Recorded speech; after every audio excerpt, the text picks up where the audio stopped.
வணக்கம். கந்தர் அனுபூதியில் 7வது பாடல். இப்பாடலின் பயன் தீராத பிணிகள் தீர. கெடுவாய் மனநே கதிகேல் கரவாதிடுவாய் வடிவேல் இறைத்தாள் நினைவாய் சுடுவாய் நெடுவேதனை தூள்படவே விடுவாய் விடுவாய் வினையாவையுமே.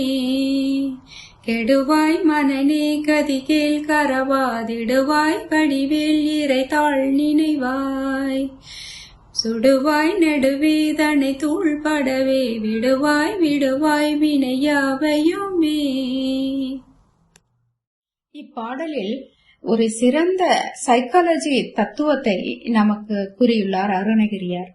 மனதின் தீய எண்ணங்களும் குற்றங்களுமே துன்பங்களாகவும் உடல் பிணியாகவும் நமக்கு தோன்றுகிறது.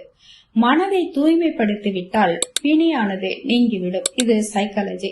இந்த சைக்காலஜியை நமக்கு பாடலில் கூறியுள்ளார். மனதில் தீய எண்ணங்களும் பிறருக்கு தெரியாது என்று நாம் செய்த சில குற்றங்களும் மனதிற்குள் மறைந்து கிடக்கும். இதை நாம் மறைக்காமல் இறைவனிடம் மனதால் உணர்ந்து கூறி மன்னிப்பு கேட்க வேண்டும், அல்லது செய்கைக்கு உண்மையாக வருந்த வேண்டும். அவ்வாறு செய்யும் போது அந்த குற்றம் நீங்கி இறைவனை முழு மனதோடு நாம் வழிபட்டு நன்மை அடைய முடியும். எண்ணங்களை கரவாதிடுதலினால், அதாவது எண்ணங்களை இறைவனிடம் மறைக்காமல் முறையிடுவதால் ஏற்படும் பயனானது நெடு வேதனையாக, அதாவது நீண்ட காலமாக பிறவிகள் தோறும் தொன்று தொட்டு நமக்கு வரக்கூடிய சஞ்சித கர்மத்தின் வினைகளானது நீங்க பெறும். அதன்பின் ஆகாமிய வினைகளும் பிராரப்த வினைகளும் ஆகிய கர்ம வினைகளும் நீங்கி இறைவனுடைய திருவருள் முழுமையாக கிடைக்கும் என்பது இப்பாடலின் பொருளாகும். இதன் உள்ளார்ந்த அர்த்தம், விரோத புத்தியும் கெட்ட எண்ணங்களும் ஒரு சிறிது இருப்பினும் அது நோயாக மாறும்.